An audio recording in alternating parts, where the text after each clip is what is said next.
everyone. Welcome back to Local Ag. It's June 19th, 2025. I'm Melody Divers from the Bedford County Ag Advisory Board, and it's time for another episode. We're at number 11 already. It's been almost a year since we started our podcast. We're all about connecting the farming world with the non-ag world and truly seeing the heartbeat of our county, Bedford County, Virginia. Joining us today, we have Jim and Sherri from Bedford Urban Gardens and Dorothy McIntyre. Welcome, y'all. Good morning. Good morning. Good morning. Yeah, glad you're here. Dorothy is a repeat visitor to our podcast, and you probably know her from her role at the different markets she manages, Forest and Moneta. We're going to hear from her in a little bit, but welcome, Dorothy. Thanks for having me back. Yeah, for sure.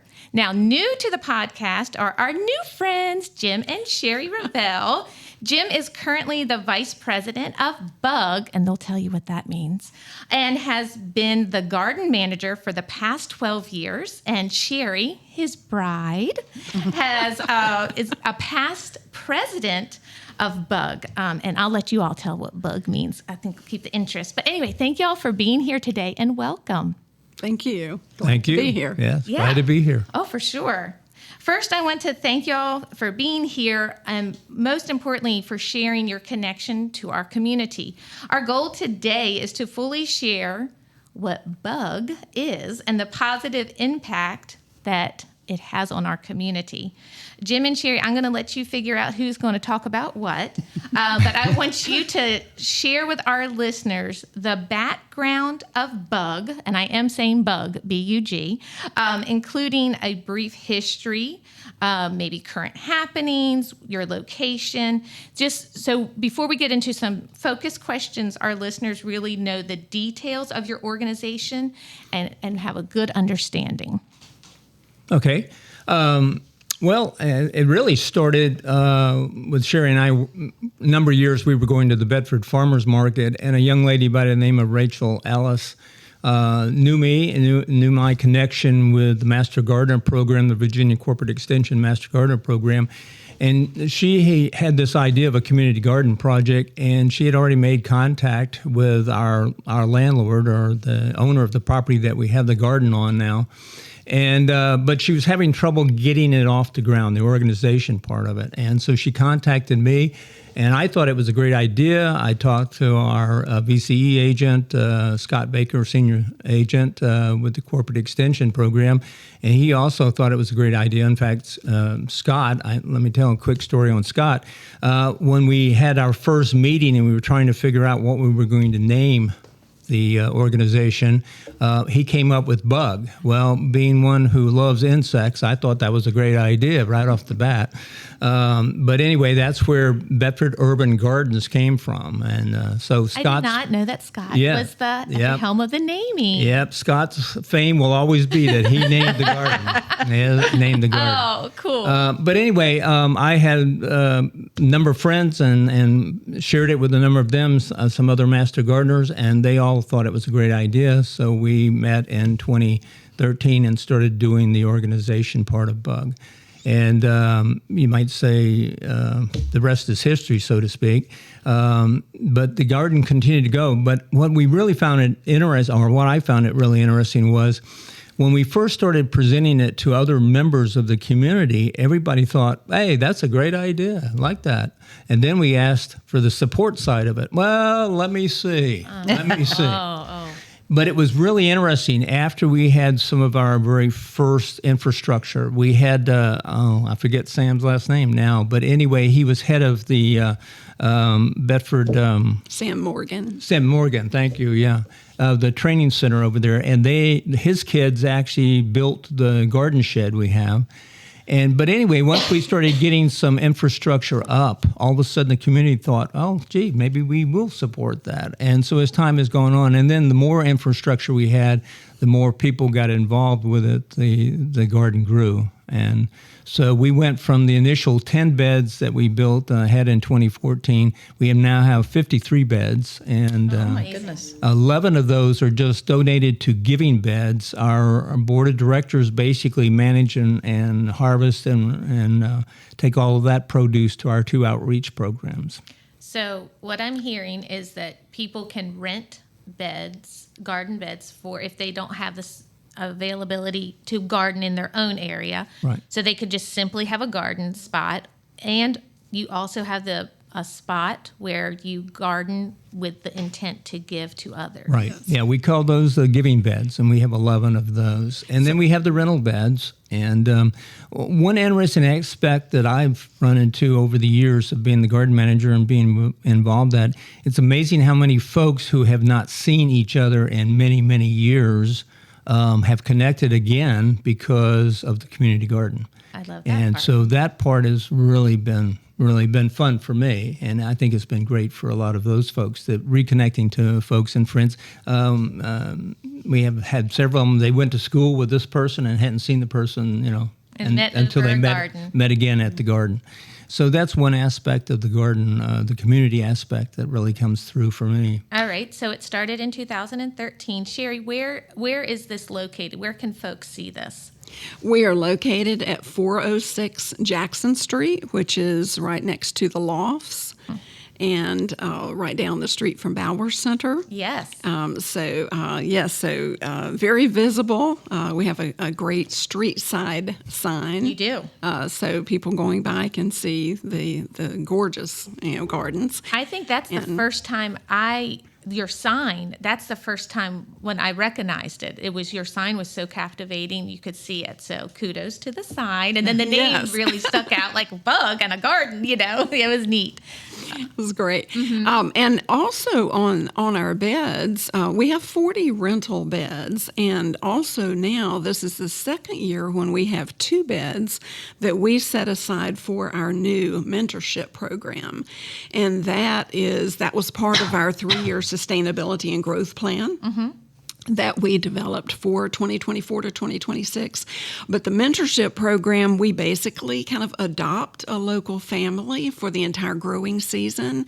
And throughout the season, we are training members of the board and also master gardeners on the team are training the family and their children in how to plant, grow, and harvest their own vegetables. I love that. So that has been very rewarding. So I we bet. set aside 2 beds for that purpose. Currently, what is being grown right now? What do you have going on and growing on? Oh my! Well, we've just transitioned, of course, from the spring crops to the summer.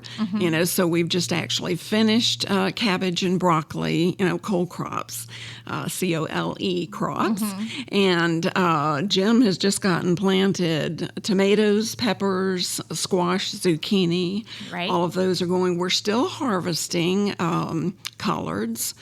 We've got carrots growing. We have beets growing. We have onions and potatoes, which we are harvesting. So we do a lot with 11 designated giving beds. You use your space very well. That's for sure. I like to follow you on Facebook, and I love all the harvest pictures. And I'm like, wow, they are really maximizing the potential of that property.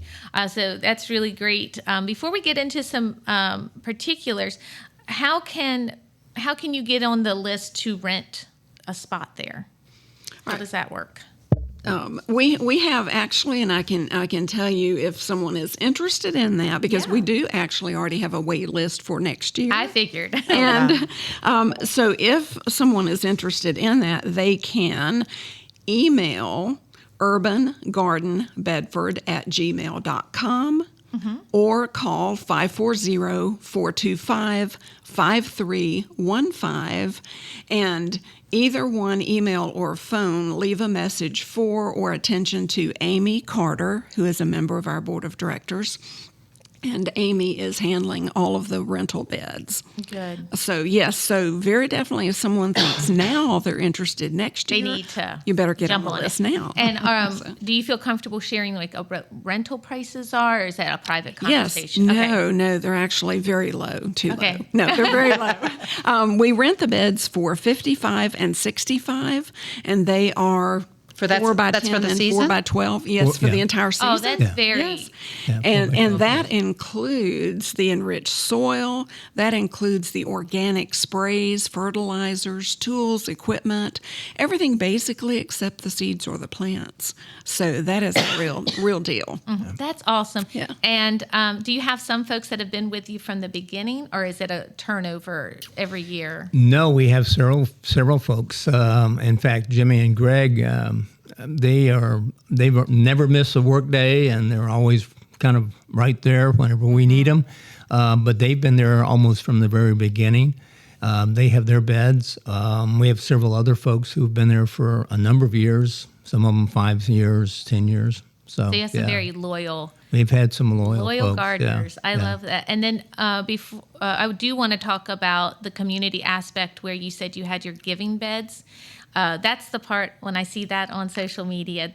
That is exactly what we want to talk about, the heartbeat of Bedford County, and that exemplifies that. So can you give a few minutes to shout out that program and what that looks like in detail? Well, that was one of the really interesting things. We started very quickly in doing that. I think it was 2016. That was our second actual growing season. And we started donating produce to the Bedford Christian Ministry. That was our first outreach program. And we were able to donate about 300 pounds In that first year. Yeah, wow. But the second year was 2017, and we didn't have any fencing at that time around our beds. We were doing it basically by, just general protection, even netting or something of that nature. And we were only able to donate 50 pounds because the deer and the groundhogs were the fattest you would have ever seen. Okay. They got enjoyed your efforts. Yeah, they got most of the produce. So we were very fortunate in 2018. We were able to get some grants, community support, and we were able to get fencing put up. And that made a really big difference because the next year, I believe it was 2019, in 2018 and 2019, we were back to donating over 300 pounds. But in the last 4 years, we've had, we've increased the number of beds, and that was a big plus. But the last 4 years now, we've been able to donate over thousands of pounds of produce. And we've also expanded the outreach program. One of our board members met a gentleman at the John Early Apartments, and Mr. Floyd would come down in his wheelchair all the way from that location and do a bed. And he did that for a couple years until he had some other health issues and was unable to do that. But he is still a very big supporter. But that was the next outreach program. So we have the two outreach programs, Bedford Christian Ministry and the John Early Apartments. And for those who might not be familiar with John Early, that is an affordable senior living apartment complex. And they also are located in a food desert region of Bedford. That was a very good detail to add, especially for folks that aren't right in this area. That was a good detail. This is what you just said was a perfect lead into where we're going to start our focus questions because you have hit on this already. And this is going to be an easy question and a good question to go into. Beyond just growing food, what are some of the unexpected positive ripple effects you've observed that Bug has brought to Bedford? Part of our mission has also been building community. And a couple of things in relation to that, Melody. One very positive thing we've seen is the increased involvement of community volunteers over the years who join with Bug in giving back to the community. So that has been very rewarding over the years to see that. We've seen their increased involvement through not only financial support, but also through even donations of their own organic produce that they bring to put with our produce from the So giving they're coming beds. alongside of you in Yes. partnership to help others. Absolutely. And just a quick example of how valuable that is, even if somebody only has a pound of lettuce, one thing we do is called salad mix that we put in bags and label it salad mix. And oftentimes that is actually made up of maybe lettuce from 4 or 5 different Bug renters, or from Friends of Bug, or some of our lettuce kale, spinach from all of those, different people, the renters and us, and it's all put together to make the salad mix. And the first year that we started doing salad mix, which I think was in 2023, we would have had no lettuce without the lettuce from the bug renters because we didn't have it in the giving beds at the time. All of those areas, we've been able to see increased community volunteerism in joining with us and giving back. So that has been, I think, an important effect. Another thing is, as Bug has grown, particularly too as we've expanded our community involvement, our social media presence, our outreach, community awareness of Bug and what we do has also grown. And even beyond just the Bedford town limits or county limits. For instance, we've had a couple of state level Virginia Cooperative Extension representatives come through the area and tour the gardens even when nobody was there. And they stopped and toured. And as a result of that, one result of it, just this past week on June the 12th, Bug was a tour site selection for the Master Gardener College attendees in Blacksburg. So they brought a van of attendees from Blacksburg up to check out what you were doing. What a compliment. Yes, they had lunch under the pavilion and then toured the gardens, and everybody loved it. So that's beyond. Well, that's rewarding and validating when people are like, look at them, they're doing it. Yeah. Yes. So we get a lot of confidence. So that's another effect, beyond just, the giving. So yeah, very much. And this really works well in Bedford because what we've seen, and increasingly through the years, Bedford is very definitely a caring community. There is very, very definitely here a spirit, a collaborative spirit of organizations, agencies, and individuals who come together to help identify and meet the community needs. And that is just awesome, really, to be part of that. Well, that was perfectly said. I don't think you could have said that any better.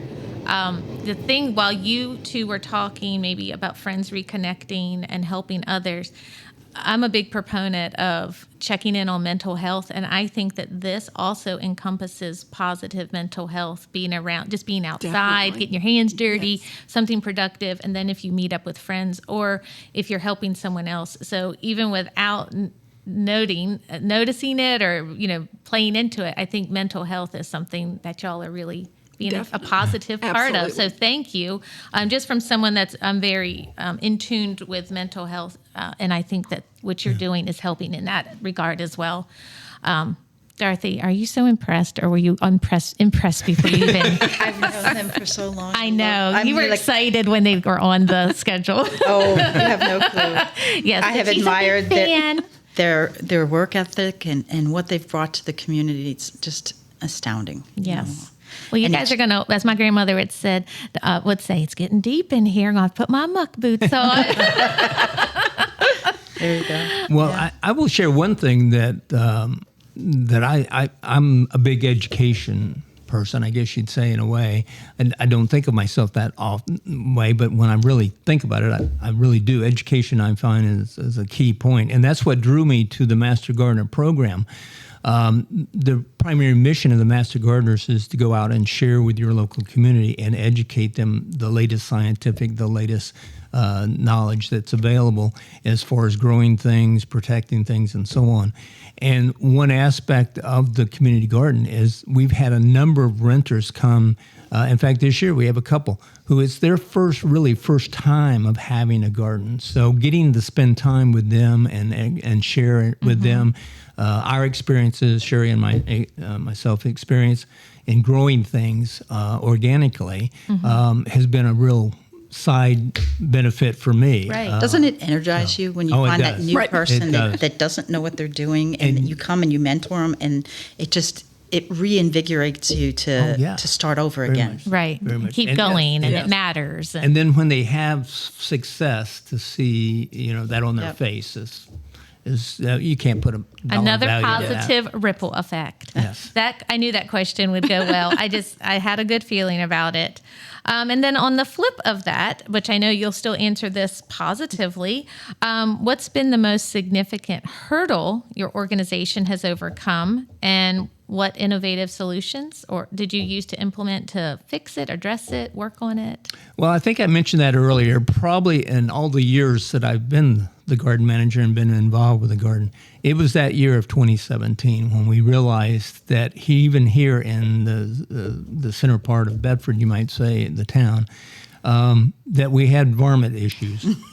And so the fencing was a godsend. Oh yes, by far. Because I was aware of that because we live on Oakwood Street, just 5 minutes away from the garden, and I've had as many as 16 deer in my backyard, so at any one time, and so we knew that would be an issue. But the fencing was the real solution to that, and just I guess really that was the only really key issue that we ran into, and the fencing cured that pretty much. However, the other thing was rabbits, and we even have big signs on all the doors to make sure, all the gates to make sure everybody keeps them closed. I thought you were going to say you have a sign for the rabbits that said no admission rabbits. Well, I usually go out every spring and I pass on to the regulation. The regulation is that they stay on their side of the fence, they're okay. So you do have like a little conversation with them. Yes. Okay, good. If they get inside the fence, the rules are broken, and therefore there are penalties. And Peter Rabbit, no more. We have to add in here, too, very definitely when we talk about the fencing, we have 3 huge garden areas, actually, and now they are all fenced in, and we have to really say huge thank yous to the grant foundations, for the grant awards, to the individuals for their contributions and support and donations, and for businesses who have supported, Bug and our mission. They have all enabled these expansions. Right. And the raised beds and everything that we do. And that's another part of the community coming together absolutely. To make this a full circle. Absolutely. We would not be here, we would not be there, without the support of everyone in the community. I hope they're listening, because that was a very heartfelt thanks of gratitude. Looking down the line, 5-10 years, what are your wishes, hopes for Bug, or impacts that you hope, or where do you see this 5 to 10 years from now? Well, one thing, in 2023, we initiated, and the board was phenomenal in jumping on development of a 3-year sustainability and growth plan for 2024 through 2026. And that very specifically focused on projects and programs, not only to support the sustainability of Bug, but really with an eye to growing our services. How can we even better meet the needs of the community in relation to access to healthy foods, nutrition, food insecurity. So what we'd like to see is really the board doing hopefully the same thing for the years beyond 2026. Right. So maybe there will be a sustainability and growth plan for 2027 to 2029. Yeah. And keep it going. And again, with the key, not just sustainability, but there's always room to identify new ways that we can even better help meet those needs in relation, again, to the food insecurity, to nutrition, which, by the way, now is we address the number 3 concern of disadvantaged populations in the town and county of Bedford, and that is food insecurity and nutrition. That's the number 3 concern of the Bedford Area Community Health Needs Assessment. And you're addressing it with absolutely your community garden. So hopefully we'll look in the future at just even more ways of how to help. So the momentum is there, and you are willing. So I think it's wonderful, and I like how you have your plan already in place, because that to me is a very forward-thinking organization. You have a plan, and that's very encouraging. So do you have any upcoming events on your calendar that we need to know about? Well, we have a couple things coming up. Our Master Gardener area group, the Bedford Area Master Gardener Association, we have a team from there that plans the spring and fall classes that we offer to the public and to all of the members of BUG. And we present those in the spring and then in the fall. And so we'll be planning for the fall classes here this next month, and then be doing the advertisements for that. We've been very, very blessed over the years. We've had great support for those classes. The other thing is the Bauer Center contacted us for their summer camp program, and on the 23rd of this month, Tony, our president, and some other board members will be hosting a group there and teaching them a little bit, letting them harvest some potatoes and things of that sort. So this is in combination with the Bauer Center? With the Bauer Center summer camp. The children's summer camp, right. Oh, and the kids can just walk right down there, maybe. Right. Are they walking down? Right. I think so. Yeah, it's It'll probably depend on the temperature. Yeah, if it's 95 degrees, they might not be walking down there. Yeah. And then, of course, on July, the Healthy Living event that's going to occur at the Bedford Farmers Market, we'll have a booth there. Some of our board members will be there for that. And then last year, primarily, we also are a member of BARC, the Bedford, let's see, what is that? Bedford Area Resource Council. Area Resource Council. Anyway, Susan Warner, who's one of our board members, she's our liaison person with that organization. And we helped with the 1,000 cans of Virginia best venison stew that they did last year. But we're also working with that organization on promoting health. Wonderful. And so if people want to connect with you, you do have a social media page. You have Facebook, Instagram as well, or just Facebook? Just Facebook. Facebook. And then, Sherri, can you give the phone number again if people would prefer calling? Yes. Mm-hmm. The number is 540-426-5315.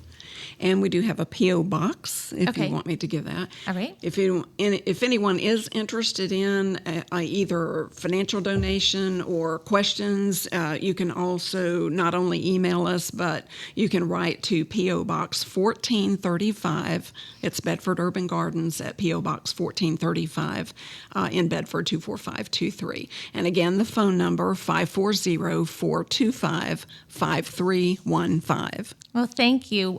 We're getting ready to move into our announcements section, but Jim and Sherri, thank you so much. I can see why Dorothy brags on y'all so much.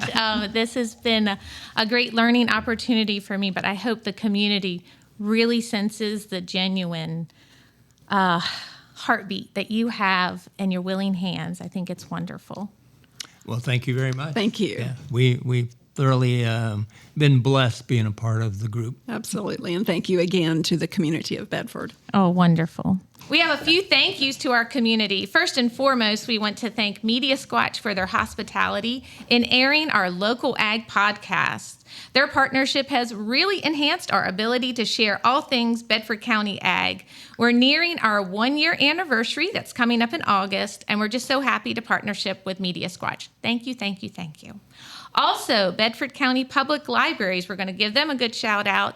They have come alongside of us as well to provide opportunities for our community to connect personally with the Ag Advisory Board and the farms in our county. This summer, we have taken our show on the road by visiting with community members in Manita and also at the Montville Public Libraries. We will resume our library visits this fall, but thank you so much to Bedford County Libraries for letting us partner with them. And most recently, Smith Mountain Lake Newcomers Club invited myself, Brian Martin, who is the Parks Manager for Bedford County, and he's also the one in charge of the operations of the New London Cannery. They invited myself, Brian, and Scott Baker, our county's extension agent, to speak at their June gathering. We had a receptive crowd. They were eager to learn about Bedford County ag, and they loved learning about the cannery. That was probably their favorite topic. Brian talked about upcoming canning classes, and they were very excited about that. So we really enjoyed the in-person event that the Smith Mountain Lake Newcomers Club hosted, and we do welcome future invites. Hint, hint, if anybody wants us to come and speak. Now, let's see what's going on in our county and how you can connect with these various happenings. So speaking of the cannery, the New London Cannery will open for the season on July 1st. So if you have a lot of garden goodies and you want to can them, you need to connect with the New London Cannery. They're open Tuesdays and Thursdays. 6:30 a.m. is when they open, and they stay open until the food is finished being canned, but they do not accept food after 10 a.m. You need to connect with Brian Martin at the Parks and Rec. You can give him a shout out and connect on how you can get your goodies canned. Now, additionally, on June 20th, the New London Cannery is having a Canning 101 class, and this is a great opportunity to not only learn about canning, but you can tour the cannery, get hands-on training, get a resource book for future reference, and even something to bring home with you. You'll actually have something canned that you can bring home with you. Virginia Cooperative Extension and Parks and Recs are collaborating to put this together. If you can't make it to this one, stay tuned, because I talked to Brian yesterday and he said they will be offering future Canning 101 classes. They commonly announce this on their Facebook page, and they do fill up quickly. So make sure, if you want to secure your spot, reach out to Brian Martin directly with Bedford County Parks and Recs to learn more, to reserve a spot. Also, mark your calendars. September 13th is the Blue Ridge Bee Festival, and it will be held at Falling Creek here in Bedford. More details will be coming, but you can go ahead and mark your calendar for September 13th for the Blue Ridge Bee Festival.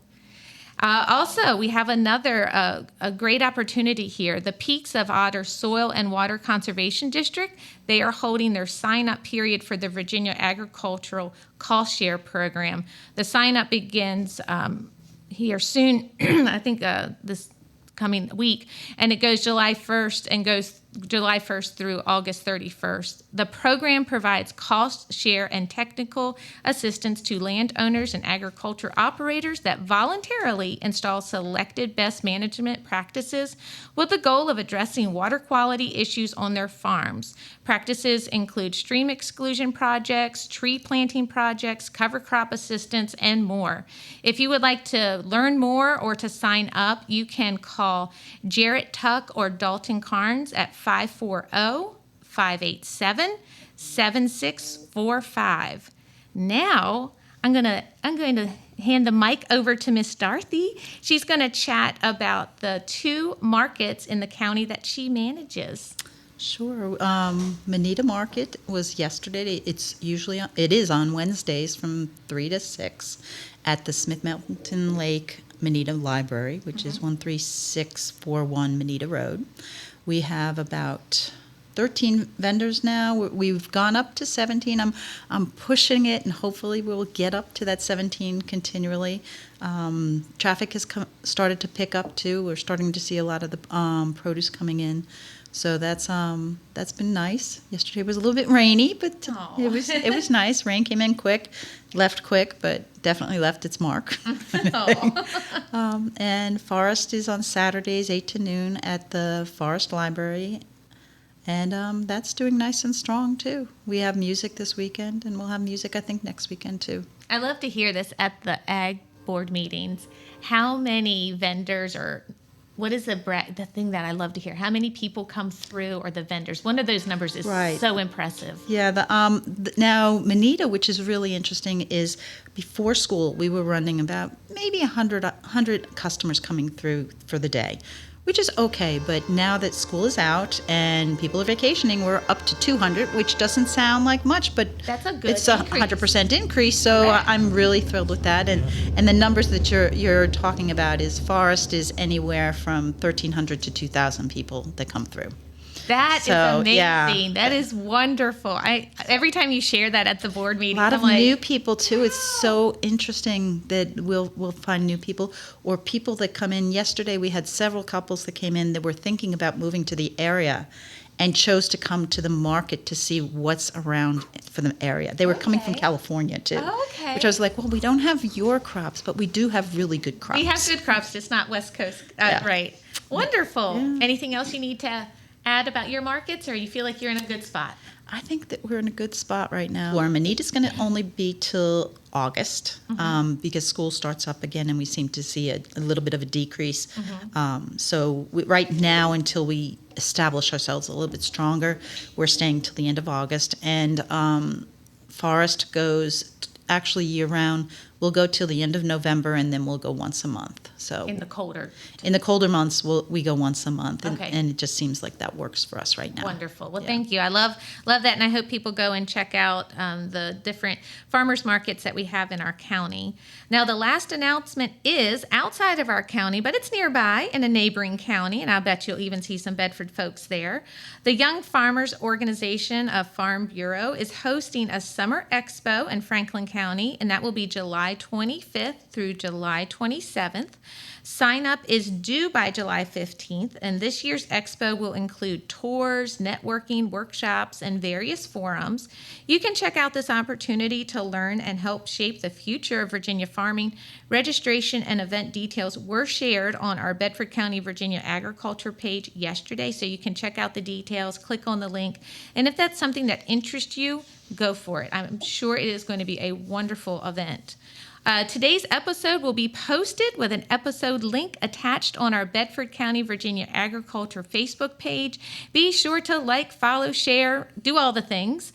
We want to keep reaching people and letting them know about the wonders of Bedford County Ag.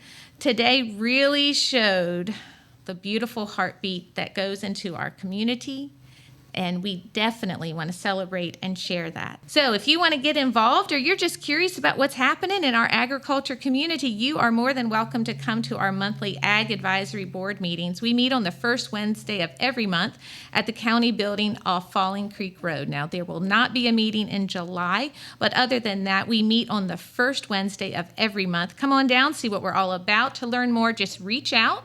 Also, check out our county's Office of Economic Development website. There's a section dedicated to all things Bedford County agriculture, including info on our monthly meetings, bedfordeconomicsdevelopment.com. One more round of thanks to Jim, Sherri, and Dorothy. Thank you all for being here. And for our other guests, the train. Anyway, it made wonderful appearances. And in closing, this is Melody Divers reminding you to be good to yourself and be good to others.